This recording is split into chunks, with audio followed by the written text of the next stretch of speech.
Hello and good afternoon students.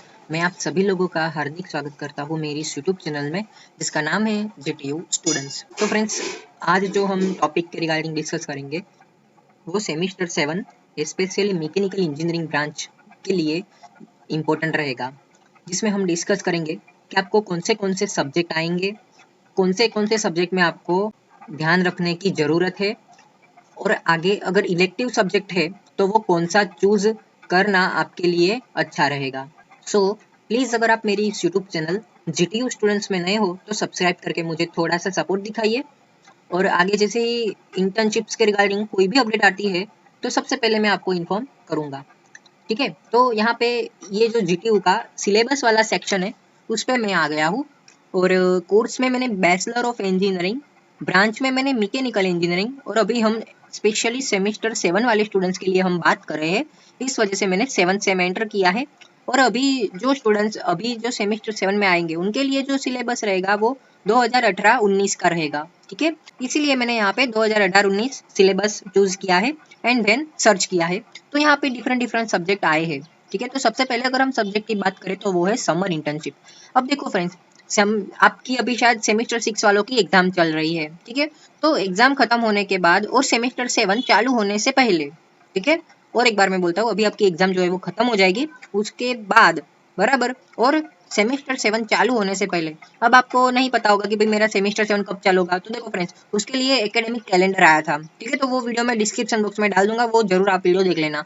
और second thing, summer internship जो है वो बहुत सारे स्टूडेंट्स को बहुत तकलीफ होती है कि भाई 2 वीक्स की ये जो समर इंटर्नशिप है मैं कैसे करूँ।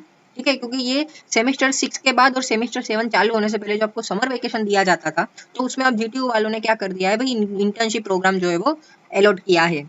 तो आपको वो 2 वीक्स की इंटर्नशिप्स करनी रहेगी और ये मैंडेटरी भी है। ठीक है, तो बेसिकली आप यहाँ पे इंटर्नशिप जीटीयू के अंडर में कर सकते हो। उसके रिगार्डिंग 2-3 दिन पहले बहुत ही इंपॉर्टेंट सर्कुलर आया था, उसके रिगार्डिंग मैंने वीडियो बनाया था। ठीक है, तो अगर आपको नहीं पता वो वीडियो क्या है, बहुत अच्छी कंपनी फ्री ऑफ कॉस्ट आपको समर इंटर्नशिप प्रोग्राम जो है वो प्रोवाइड कर रही है।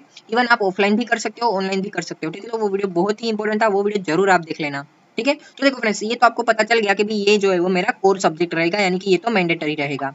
ठीक है, और इसका इंटर्नशिप्स का वाइवा कब होगा, जब आपकी 7 सेमेस्टर का वाइवा होगा तब उसके साथ में इसका वाइवा होगा। ठीक है, अब देखो ये दूसरा अगर हम देखेंगे तो प्रोफेशनल कोर है ये वाला, यानी कि पावर प्लांट इंजीनियरिंग जो है वो डेफिनेटली आएगा ये वाला सब्जेक्ट। ठीक है, और यहाँ पे देखो कोर वाला दूसरा है वो है डिजाइन ऑफ मशीन एलिमेंट। देखो फ्रेंड्स, बहुत सारे स्टूडेंट्स डीएमई में फेल होते हैं, इस वजह से मैं आपको पहले से इन्फॉर्म कर देना चाहूंगा कि ये सब्जेक्ट में आपको जो लेक्चर्स आपकी कॉलेज में कंडक्ट होते हैं उसमें आपको फोकस रहना है, ध्यान में रखना है। ठीक है, ये सब्जेक्ट। और पावर प्लांट इंजीनियरिंग वैसे तो देखने जाए तो बहुत ही इजी है। ठीक है, थियरी वाला पोर्शन है, बट थोड़े थोड़े यहाँ पे एग्जाम्पल्स भी आते हैं, तो आपको उसमें भी ध्यान में रखना है। बट मैंने ऐसा नोटिस किया है कि अगर आप थियरी भी करके जाते हो, ठीक है, तो पास तो हो ही जाओगे।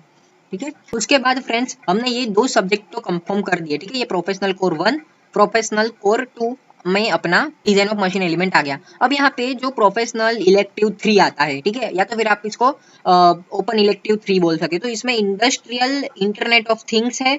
दूसरा जो है वो है nano technology and surface engineering. तो फ्रेंड्स, यहाँ पे मैंने ज्यादातर देखा है तो इंडस्ट्रियल इंटरनेट ऑफ थिंग्स ज्यादातर ये स्टूडेंट्स जो है वो चूज करते हैं। But it's totally depends on your college कि आपकी कॉलेज में आपको क्या अपॉर्चुनिटी देती है। अगर आप मेरी तरफ से मानना चाहे कि हमको ये दोनों में से कौन सा सब्जेक्ट लेना चाहिए, तो देखो nano technology and surface engineering बहुत ही इजी है। ठीक है, ये एनटीएससी करके लेना चाहिए। और ये एनटीएससी सब्जेक्ट के रिगार्डिंग फ्रेंड्स मैंने वीडियो भी बहुत सारे बनाए हुए हैं। ठीक है, तो वीडियो जो है वो आपकी प्लेलिस्ट आपको मिल जाएगी डिस्क्रिप्शन बॉक्स में। ठीक है, तो मैं ऐसा मान सकता हूँ कि ये एनटीएससी करके सब्जेक्ट है, उसकी मैंने बुक भी अपलोड की है मेरी यूट्यूब चैनल में, और मैंने वीडियोस भी बहुत सारे इसके रिगार्डिंग बनाए हुए हैं।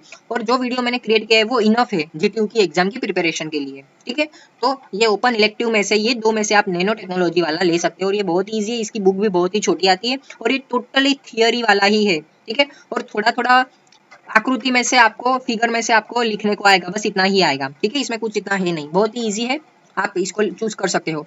और फिर आप प्रोफेशनल इलेक्टिव 4 की अगर हम बात करें तो देखो प्रोफेशनल इलेक्टिव 4 प्रोजेक्ट मैनेजमेंट, ये जनरली नहीं आता है। ठीक है, तो इसको तो आप स्किप ही करना। फिर आता है आरएसी, यानी कि refrigeration and air conditioning. Second है क्रायोजेनिक इंजीनियरिंग। तीसरा है फाइनाइट एलिमेंट मेथड और metal forming analysis and automation in manufacturing. Professional core 4 में अगर हम बात करें तो ऑटोमेशन इन मैन्युफैक्चरिंग इजी वाला सब्जेक्ट है, ऐसा मैं कंसीडर कर सकता हूँ, ठीक है। और दूसरा ये जो आता है मेटल फॉर्मिंग एनालिसिस आप चाहो ना तो ये वाला लेना ही मत, ठीक है, क्योंकि जैसे मैंने ऑब्जर्व किया है ये बहुत ही डिफिकल्ट है सब्जेक्ट। इवन पहली बात, मेटल फॉर्मिंग एनालिसिस की बुक ही अवेलेबल नहीं है, बराबर। मेरे टाइम पे तो ऐसा हुआ था, बट वो कहते हैं ना कि पहले अगर हमने भूल से चूज कर दिया फिर आगे कुछ नहीं कर सकते, ठीक है। तो प्रोबेबली अगर ऐसा हो तो MFA मत लेना। और कई बार स्टूडेंट्स RAC भी लेते हैं, तो ये थोड़ा हीट ट्रांसफर और उसके रिगार्डिंग थोड़ा सब्जेक्ट हो गया है, ठीक है। तो आप चाहो तो ये भी ले सकते हो, बट इसमें एग्जाम्पल भी आते हो, थोड़ा ये हार्ड पड़ेगा। बट ये ऑटोमेशन इन मैन्युफैक्चरिंग जो है वो ईजी है, ठीक है।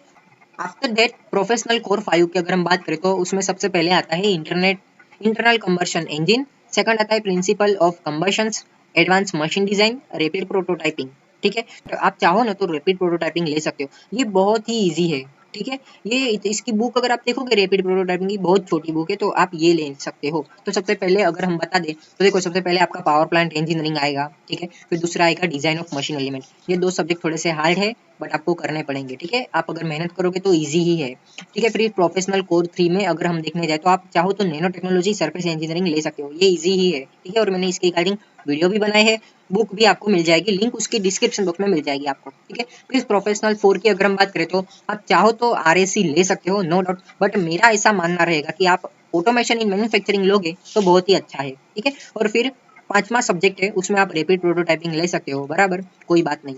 तो आई जस्ट होप कि आपको क्या था ये प्रॉपर वीडियो आपको पता चल गया होगा। फिर भी अगर आपके माइंड में कोई भी क्वेश्चन है, कोई भी डाउट है, तो आप मुझे कमेंट कर सकते हो। और सबसे आखिर में मैं इतना ही बोलना चाहूंगा कि समर इंटर्नशिप जो है वो कंपलसरी है, तो प्लीज आप वो वीडियो देख लेना जो मैंने आपको बताया है कि जीटीयू की ओर से आपको यहाँ पे अपॉर्चुनिटी दी जाती है फ्री ऑफ कॉस्ट, ठीक है। तो आप फॉर्म जरूर फिलअप कर देना, क्योंकि जो सबसे पहले फॉर्म भरेगा उसको सबसे पहले अपॉर्चुनिटी दी जाएगी, ठीक है। तो thank you so much for watching this video, please do like share and subscribe this channel GTU students.